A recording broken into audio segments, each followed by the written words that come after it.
Good afternoon. I'm Vicki Westling with City Speaks. City Speaks is a show that has been the vision of Mayor Wilfred Rosas.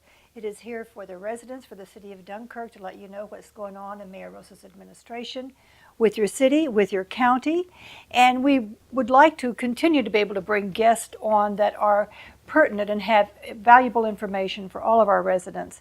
And today we have, with the Chautauqua County Department of Mental Hygiene, we have Misty Pennington, the program coordinator, and Annie Rosenthal, the public relations coordinator. So ladies, welcome to City Speaks. Thank you for having us. And we have a lot to talk about, because when we talk about mental hygiene, we talk about mental health, and we talk about things that are going on in the county, there's a lot happening. Mm-hmm. So tell me a little bit about the goal or the purpose or the mission of what the mental health department and mental hygiene department for Chautauqua County is all about. Well, we are Chautauqua County Department of Mental Hygiene, and mental hygiene is a special term because it's encompassing several things. We're discussing mental health, we're providing behavioral health services, and we're providing services for those in the community around chemical dependency. So it's more than just mental health services. We're really providing a lot of important services to the county through the Department of Mental Hygiene. Okay, so you talk about behavioral issues, you talk about certainly the substance abuse, alcohol abuse. Which of those kinds of things are really going to drive the focus of the department? All of them. Okay, all of them. So is it like a triage, or what is it that we do with them? We have separate components to our clinics. We have a mental health side. We have counselors that are specifically trained in mental health, and then we also have a chemical dependency side where those counselors are trained in substance abuse interventions. So individuals can go and see a mental health counselor if they're having any kind of mental health issue or if they have a particular diagnosis, and those can be adults or children. We also, with our substance abuse services, those individuals sometimes have what we call co-occurring disorders. So they have both a mental health disorder and a chemical dependency issue. So sometimes they can have one therapist or they can have two therapists. So now how would someone, if they have a problem, whether it is depression or a mental health issue or a chemical dependency issue, how would they access you? What would they do? Well, we would ask them to reach out and come into one of our clinics. We have a clinic here in Dunkirk on 319 Central Avenue on the second floor. They can call for an appointment. They can walk in and access open access hours and see the next available counselor or therapist. And usually what happens is you come in and you get assessed. So someone talks to you and asks you some questions to see where you are. And then from there, there's a treatment plan developed, and the counselor will, maybe you only need to see them once or twice and just talk about some stuff, or maybe it's something a little bit more serious and there needs to be a treatment plan. So those are all things that we take care of at our clinic. So how does someone pay for this? Or what are the costs? How do they handle the financial end of it? That's a good question. We accept all insurances. We also have what's called a sliding fee scale, where the payments are based upon the individual's income. We also offer payment plans to help with co-pays that people have with their insurances. So it's definitely affordable. So it is. So now if someone wants to, if they have a family member or a friend who is having some issues, could they come into the clinic and say, look, I've got this friend Johnny over here and he's really struggling. Would you reach out to Johnny, or would Johnny have to come in on his own? Johnny would have to come in on his own because these are all voluntary services. But we have programs available that can assist significant others, family members, friends with issues that maybe their loved one is having. So we can offer support to them, and we can educate them about the resources that are available for their loved one for when the loved one is ready to come in. Okay. And so now when you talk about some of the resources available, and I know you have counselors on site and you have, you develop the program or the plan for the individual, what do you do then? I mean, when you have someone who may be beyond your help, do you send them somewhere else? If necessary, we have a really solid team of professionals that work together and really wrap the individual around with all of the supports and interventions that they would need. Sometimes we have individuals that, they just need to see a therapist, like Annie said, for a few sessions to kind of help them develop the skills to deal with whatever they're facing. And then other times we have individuals that require more detailed interventions, such as medication. Things like that. So we have psychiatrists, we have psychiatric nurse practitioners, we have physician's assistants, we have nurses that can all assist, the therapist in that patient's care. When we talk about the type of individuals, is there one element that you see more often than another? Not just as far as, age, but as far as need? No, we really provide community services, and so we are offering our services to the whole community. So we have patients and people that access our services, from children through teenagers through adults, and so our services are really available to the whole spectrum and anyone in the community. Do you have more teenagers than adults? Is there one demographic that is greater than the other? I wouldn't say so. I think mental health is something you have to work on throughout your entire life.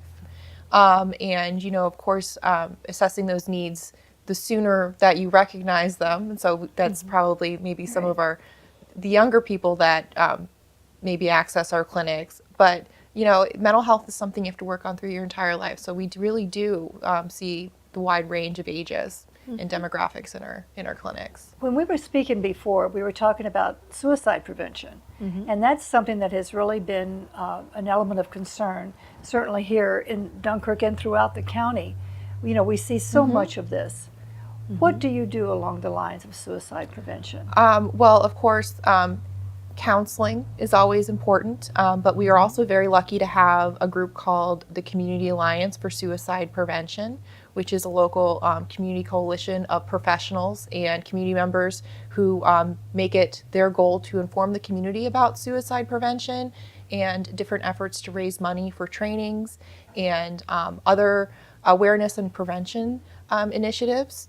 And we're also very lucky in Chautauqua County to have our own crisis line, and I actually have one of our materials right here. So if you are struggling and you're in a crisis and you need to reach someone right away, an immediate emergency, you can call 1-800-724-0461, and someone will speak to you and assess, where you are and, help you. And if needed, we'll send a crisis team directly to your location. And that's important. And I think that if we can have that, we'll put that up on the screen for everyone too, so that they can see that, because I know that's one of the things that come along. We also have some good news. You've been some recipient of some grant. Tell me about some of these grants. We have lots of grants. We've been very excited in the last few weeks and actually last few months to be informed that we've been named in some grants to address the opioid problem in our community. One that we just learned about is the CHASE grant, and CHASE stands for Community System Hub and Spoke Empowerment Model, and we are one of 15 counties in New York State that are partnering with Columbia University and their School of Social Work. And the goal of this grant is to reduce opioid deaths by 40%. That's great. Yes, That's we're very excited. Right. So we have the grant. It's going to be in place. It's going to give you, I think, $2 million for That's correct. for this Over 4 years. over 4 years. So that's really big. You also do a lot of outreach things. You're going to have a big event that's coming up at SUNY Fredonia. Yes. And tell me about it. That's our Hope and Healing Conference of Western New York, and that's going to be a compilation of both substance abuse and mental health topics that both professionals and community members can attend. Different breakout sessions. We're going to have a couple keynote speakers, and then a very neat little thing that they designed based off of the TED Talks. We're calling them Fred Talks, and those are area experts that are going to come in and talk a little bit about the different services that are available here within our region for both, like I said, both mental health and substance abuse. So you'll have the medical professionals there. Yes. And now, what is the fee? What is the cost? What are the dates? Well, it's going to be June 5th and 6th at SUNY Fredonia. There is a $40 registration fee, and that's to cover meals and refreshments throughout both days. And we're very excited that we're able to expand this event to 2 days this year. In the past, it's only been one. And you can find more information about Hope and Healing Conference of Western New York and how to sign up on Facebook. You can go to the Chautauqua County Department of Mental Hygiene, and you can also go to CASIC's Facebook page. We are all co-hosting the event with several other partners in our community. Sorry, I'm blanking out on a few of the other ones, but we're all partnering together to put on this conference, and of course scholarships are available. So if you're in the community and you're interested in coming and you're worried about paying that registration fee, there is scholarships available. So we encourage people to reach out, and we will help them get to this conference. And we have this the Hope and Healing Conference on the Dunkirk Access channel. We have it on the website, so there is a scroll so people can look at that and they can know what's going on. They can get more information there. So that's great. That's good to know. We're also going to be doing something here in Dunkirk, in addition to on Tuesday, June the 11th, at the Senior Center. Tell me about that. We're very excited for this event. We are referring to these events as community mental wellness events, and this will be our third that we've done so far. We've done 2 in the Jamestown area. We did one in December and one in February, so we're very excited to be in the Dunkirk area to be able to involve this population. And the basic principle of this event is to inform the community of all of the great partners that are out there and all the services that are available in our area, whether that's for mental health treatment or substance abuse treatment. There could even be care managers there to talk about those types of services, prevention services, recovery services. We truly do have a wealth of wellness services here in Chautauqua County. So we're just going to highlight all of those and give folks the opportunity to meet some of the staff that work at those organizations so they can kind of reach out and put a name with the face of some of the folks that may be helping them at some point. And the way I understand it now, that the Senior Center will have table setups or so that people can sit down and visit with a provider if they feel like that they should, if they need to, if they have need to have that conversation. So that's going to be great. That's going to be on Tuesday, June the 11th at the Dunkirk Senior Center on Cliffstar Drive from 5 to 7. So, well, hopefully that'll be a really big thing. And I know that when we met with Ms. Brinkman and Mayor Rosas, so we talked about all of these things. And I know that this is one of the things that Mayor Rosas is really concerned about is the mental health of our residents, certainly. And I know that Ms. Brinkman is as well. So what kinds of other things can the city do, or should the city be doing to help promote this? Well, as you mentioned, Ms. Brinkman she's a huge advocate for making sure that the word is out about all of the different services. We certainly don't want there to be any secrets. We want everyone to know that there is help available so that they can access those services whenever they're ready for them. So, just Mayor Rosa's support in being able to host such a wonderful event in the Dunkirk area is a huge help in and of itself. I think there's a little bit of a myth that there aren't any services in Chautauqua County, and we just want to make sure that we're letting people know that there are and giving them the opportunity to come and find out more information about that. And that's one of the things that you're right. I think there is that myth that exists out there. People say, well, what do I do? Where do I go? Nobody's available. And certainly, you are available and you're here. What is the telephone number that someone could call? Do you know that? Oh, of course.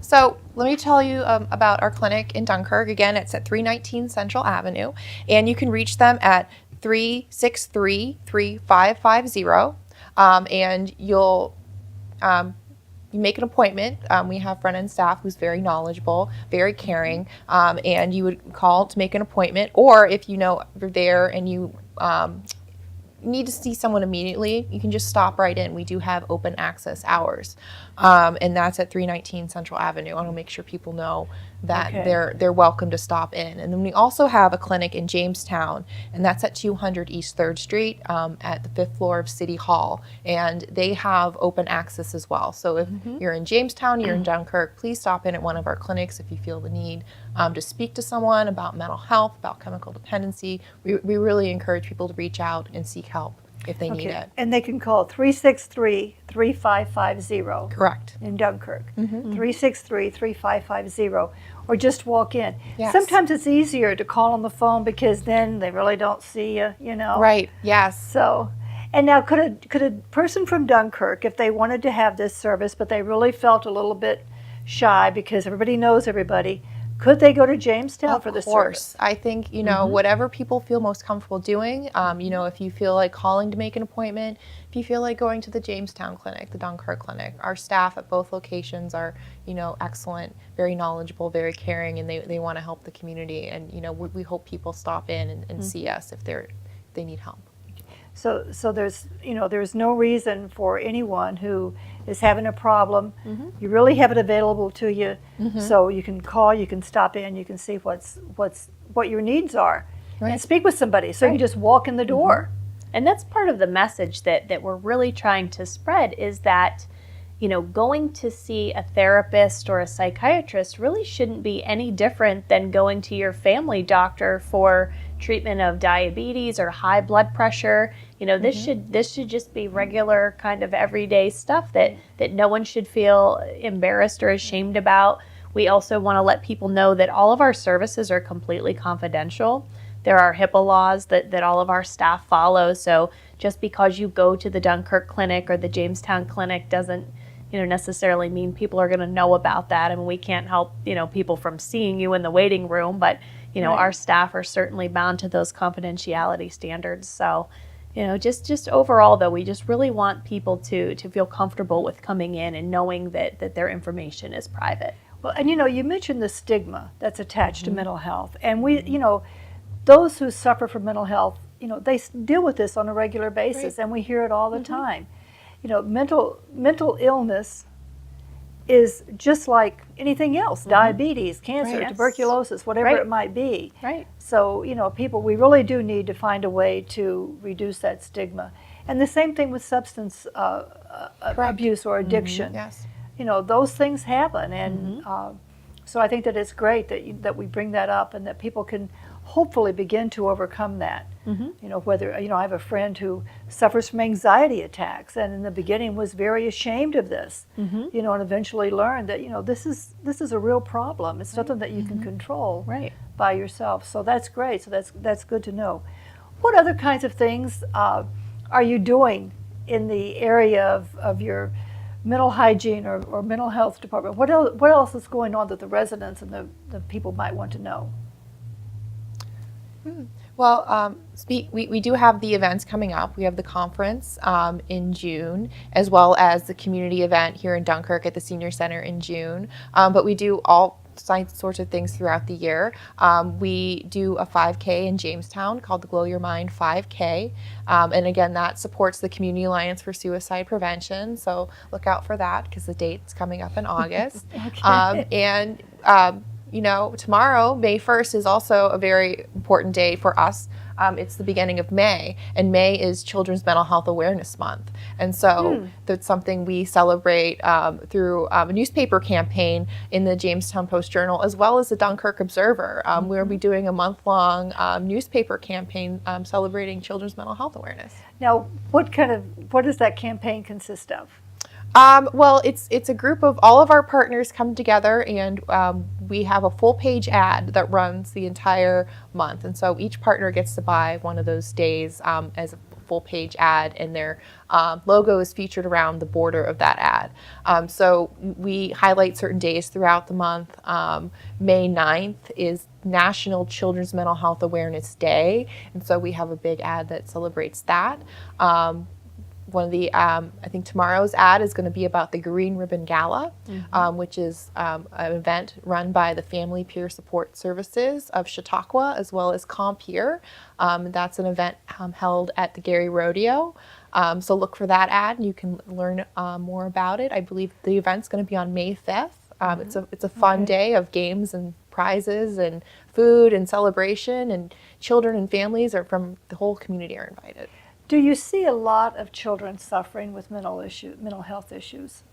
We do, and I think it's also important to note that we have satellite offices for mental health in a lot of the local schools in Chautauqua County, both in the North County and the South parts of the county. So we have therapists that go into the schools. They have offices right in the schools, and they provide mental health treatment to the youth that attend those schools, as well as, you know, individuals can seek treatment in our Dunkirk and Jamestown clinics as well. If we have young high school students who are thinking about a career, would you advise what would they need to do to be able to work with you with Chautauqua County Department of Mental Health? What would they need to do? That's a great question.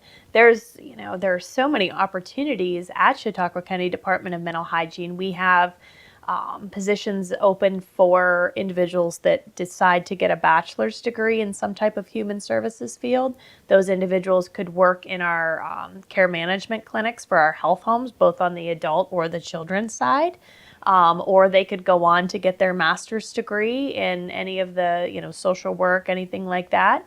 And they could work as a therapist in any of our clinics, or if they're really ambitious, they could go on and go to medical school and become a psychiatrist, because we have a huge shortage of those across the country, not only in our area, but all over the country. So that would be a great area for them to pursue if they're interested. So it might be something that would be worthwhile for the students who are your juniors. You're thinking about it. This would be an avenue to pursue for sure. There are definitely jobs available.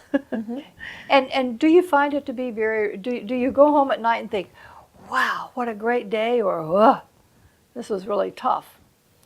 I go home and I just feel so lucky to be able to be part of such a great organization, and I just look around and I see all of the great work that all of our staff are doing to help people in our community. I find it to be very rewarding.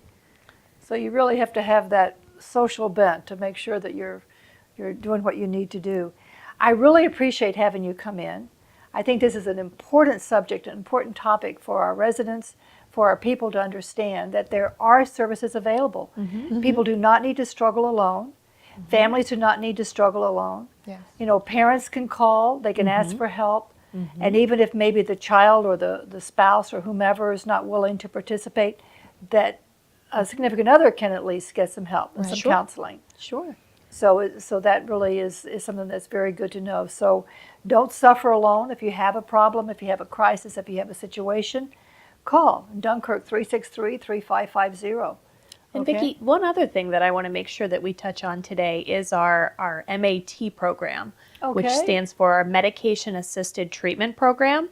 And that is a program available to individuals that are struggling with substance use disorder, whether that's heroin or whatever the case may be.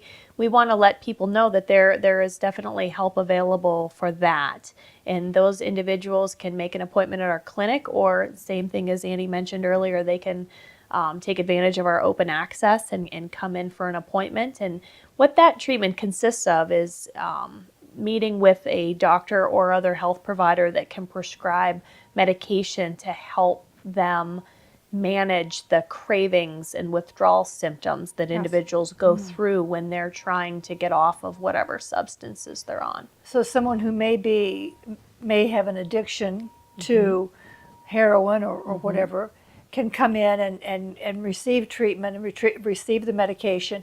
Is there counseling that goes along with that? Yes, there is. And that's a very important component of this treatment. As I mentioned earlier, we want to make sure that we're treating the whole individual, not just certain components of them. We look at this as from a very holistic approach. We want to make sure we're providing as much support as possible to that individual. So medication to help with the cravings and the withdrawal, and then therapy to help them learn more adaptive skills. So they will have the counseling. So then when they go back into their environment, Right. whatever that may be, at least they will have some tools to deal with some of those issues. Correct. So that's really very good to know. Now, will you have individuals who can help with that kind of, provide that kind of support or counseling at either the fair at SUNY or at the senior center? Yes, there are actually going to be presentations on MAT for those that are interested in learning more about that. We're going to have our addiction specialist, Dr. Cunningham, and some of his team there to do a panel discussion to answer questions and talk about what MAT is and how it works. Okay, and that will be at SUNY. Will that also be at the senior center? Will you also have a panel discussion at the senior center? Not necessarily a panel discussion, but we'll have staff available. So if anyone has any questions about MAT or how to access it, they'll have the opportunity to ask at that time. Okay, well, that's really good to know because people do have those issues and they do have those problems. So, well, thank you. Thank you so much for coming. Thank you for being here. We really appreciate it. Check it out. If you have a problem, if you have a need, if you know someone who has a problem or has a need, give them the phone number to call. And thank you so much, Misty and Annie. I Thank you. appreciate it. Thank you for And having you guys us. have a great day. Thank you. have a You super too. And day. watch City Speaks every day, 3 o'clock and 10 o'clock. You can, if you have questions, comments, concerns, send an email to me, vwestling@cityofdunkirk.com. You may call me at my direct line at City Hall, 363-6888. Watch City Speaks Dunkirk Access on YouTube. Go to our Facebook page, tweet us, let us know what you think, and have a great day.